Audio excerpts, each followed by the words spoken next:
Papá, tienes que irte. ¿Qué? Dijiste, hijo. Que ya no puedes seguir aquí. Pero esta es mi casa, Daniel. Ya no. Firmaste, ¿recuerdas? Ahora todo está a mi nombre. Esa fue la noche en la que don Ernesto, un viejo campesino de manos marcadas por el trabajo, entendió que no solo había perdido su tierra, había perdido a su propio hijo. Y lo peor es que él mismo le había entregado todo. Don Ernesto no siempre fue ese hombre vencido por la vida. Durante décadas fue un campesino fuerte, de carácter firme, pero con un corazón noble que todos en el pueblo respetaban. Desde muy joven aprendió que la tierra no regala nada. Cada cosecha era el resultado de su esfuerzo, de madrugadas frías y días interminables bajo el sol. Sus manos ásperas contaban historias de sacrificio, pero también de orgullo.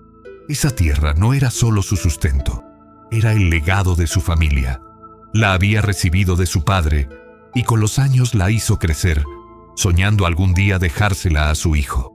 Porque si había alguien por quien don Ernesto daba todo sin pensarlo, era Daniel. A pesar de su carácter fuerte, con él siempre fue distinto. Su voz se suavizaba, sus decisiones giraban en torno a su bienestar y cada sacrificio tenía un solo propósito: verlo triunfar. Don Ernesto no sabía leer bien, pero sabía amar como pocos, y estaba convencido de algo: todo lo que hacía valía la pena por su hijo. Lo que no sabía era que ese amor incondicional estaba a punto de ponerlo de rodillas. El problema no llegó de golpe, llegó disfrazado de necesidad y de confianza. Una tarde, después de varios meses sin verlo, Daniel regresó al pueblo. Don Ernesto no pudo ocultar la alegría. Sus ojos se iluminaron como hacía años no pasaba. Pero algo era distinto.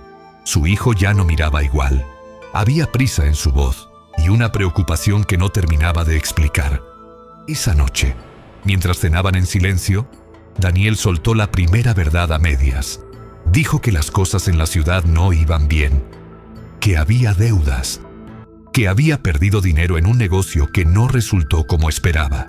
Don Ernesto no entendía mucho de números, pero sí entendía el tono de su hijo. Era desesperación. «Solo necesito un poco de ayuda, papá», dijo Daniel, evitando mirarlo directamente. «Algo temporal, mientras me recupero». Don Ernesto no dudó. Para él ayudar a su hijo no era una opción, era un deber. Durante los siguientes días, Daniel comenzó a insistir más. Ya no hablaba solo de ayuda, sino de soluciones inteligentes. Le explicó que si ponían la tierra a su nombre, podría usarla como garantía para conseguir un préstamo grande. Uno que resolvería todo. «Es solo un trámite», decía. «Nada va a cambiar». Pero algo dentro de don Ernesto se movió. No era desconfianza, era miedo. Esa tierra no era cualquier cosa, era lo único que tenía. Durante noches enteras, el anciano no pudo dormir. Se sentaba afuera, mirando los campos en silencio, como si esperara una respuesta del viento. Recordaba a su padre, recordaba todo lo que había construido. Y aún así, cada vez que pensaba en Daniel, su corazón se ablandaba. Porque para él su hijo no podía fallarle. No de esa manera. Daniel lo sabía. Y empezó a presionar más. Su tono cambió. La paciencia se convirtió en insistencia. Y la insistencia, en incomodidad. «¿No confías en mí?», le dijo un día, con una mirada que mezclaba dolor y reclamo. Esa pregunta fue suficiente. Don Ernesto sintió que algo se rompía dentro de él. No quería perder a su hijo. No quería que pensara que dudaba de él. Así que hizo lo que había hecho toda su vida: sacrificarse. Días después firmó los papeles, sin entender del todo lo que decía el documento, sin imaginar lo que venía después, y sin saber que en ese preciso momento acababa de entregar mucho más que su tierra. Al principio, nada cambió, o al menos eso parecía. Daniel seguía llamándolo papá, seguía comiendo en la misma mesa. Seguía actuando, como si todo estuviera bien, pero las pequeñas cosas empezaron a romperse. Primero dejó de preguntarle sobre la finca, luego empezó a tomar decisiones sin consultarlo, y un día simplemente ya no lo incluyó. «Yo me encargo ahora», le dijo con un tono seco que don Ernesto nunca le había escuchado. Fue la primera vez que se sintió extraño, en su propia tierra. Los días pasaron y la distancia creció. Daniel ya no regresaba temprano, ya no compartía, ya no explicaba. Y cuando don Ernesto preguntaba, las respuestas eran cortas, molestas, como si estorbara. Pero lo peor aún no llegaba. Una mañana, una camioneta desconocida entró a la finca. De ella bajó una mujer, joven, elegante, segura. Daniel la presentó sin mucho entusiasmo. Ella es Laura. Se va a quedar un tiempo. Don Ernesto asintió sin hacer preguntas. Pero desde ese día, todo cambió más rápido. La casa ya no se sentía suya. Las miradas incómodas comenzaron, los silencios pesados, los comentarios en voz baja y luego las órdenes. No deje sus cosas ahí. No entre a esa habitación. Eso ya no se usa así. Pequeñas frases, pero cada una como una grieta.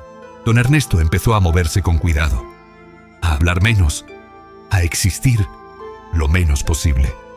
Como si fuera un invitado, como si molestara. Una noche, mientras cenaban, Laura hizo un comentario que marcó un antes y un después. Esta casa necesita cambios. Hay cosas muy viejas aquí.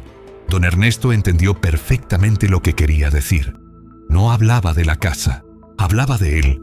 Daniel no dijo nada, y ese silencio dolió más que cualquier palabra. Los días siguientes fueron aún más duros. Sus herramientas desaparecieron. Su espacio en la mesa cambió.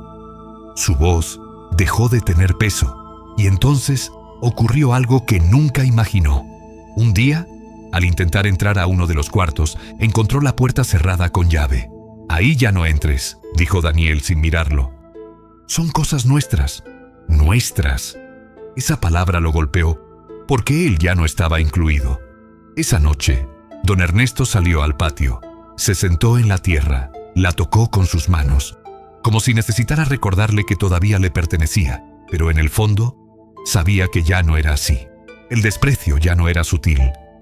Era evidente, era constante, era frío, y aún así se quedaba, porque no tenía a dónde ir, porque no quería aceptar la verdad, porque todavía esperaba que su hijo reaccionara, que volviera a ser el de antes. Pero cada día que pasaba, esa esperanza se hacía más pequeña, hasta casi desaparecer. No hubo gritos. Eso fue lo peor. «Tus cosas están afuera, papá». La voz de Daniel sonó lejana, fría, como si hablara con un extraño. Don Ernesto no respondió de inmediato. Miró el suelo, luego la puerta, luego a su hijo, buscando algo, cualquier cosa. «¿Es en serio, hijo?» Daniel evitó su mirada. «Es lo mejor». Esa frase cayó como un golpe seco. No hubo abrazo, no hubo duda, no hubo un perdón, solo una puerta que se cerró, y con ella todo. Afuera, una bolsa vieja descansaba sobre la tierra. Su ropa, sus recuerdos, su vida. Don Ernesto la tomó con manos temblorosas. Miró la casa por última vez, las paredes que levantó, el techo que construyó, el hogar que ahora ya no era suyo. Quiso tocar la puerta, decir algo, pero entendió, ya no había nada que decir.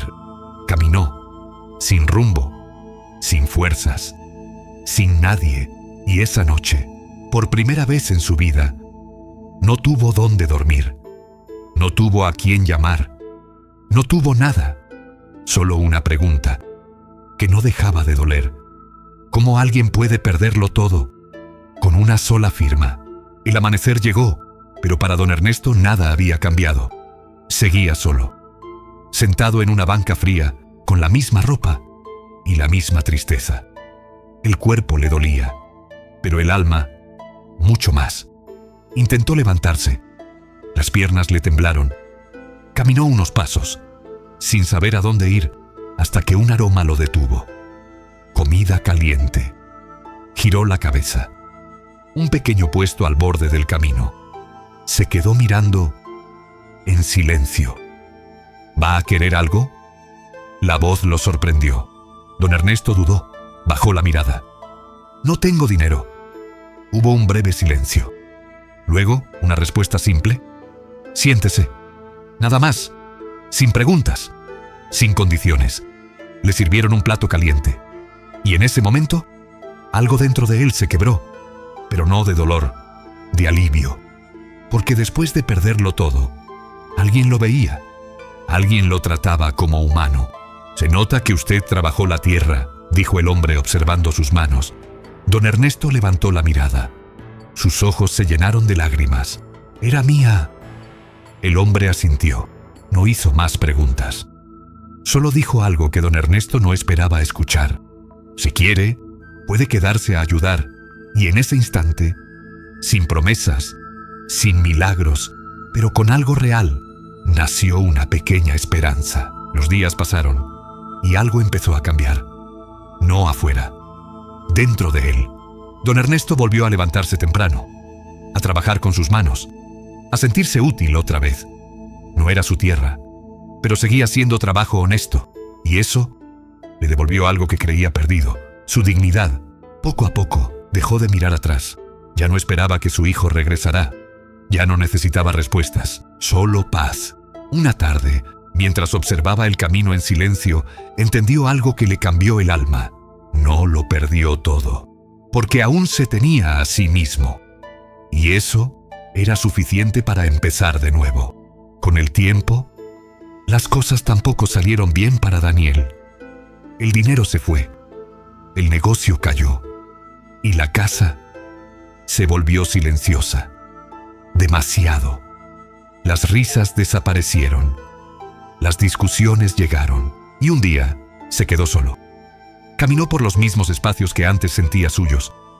Pero ahora todo se sentía vacío, pesado. Recordó a su padre, su voz, su paciencia, su forma de mirar. Y por primera vez, entendió. No había ganado nada. Había perdido todo. No por falta de dinero, sino por sus decisiones. Mientras tanto, lejos de ahí, don Ernesto vivía con poco, pero en paz, y esa paz valía más que cualquier tierra. A veces la vida te quita todo, no para destruirte, sino para enseñarte qué es lo que realmente importa. Don Ernesto perdió su tierra, su hogar, incluso a su hijo, pero en ese vacío encontró algo más valioso, a sí mismo, porque hay pérdidas que duelen, pero también despiertan. Y aunque no todos valoren lo que das, eso no define lo que vales. Nunca entregues todo, sin cuidarte a ti. Y si algún día lo pierdes todo, recuerda esto: mientras te tengas a ti mismo, siempre podrás volver a empezar. Si esta historia te hizo sentir algo, suscríbete al canal y dale like al video para más historias que llegan al alma.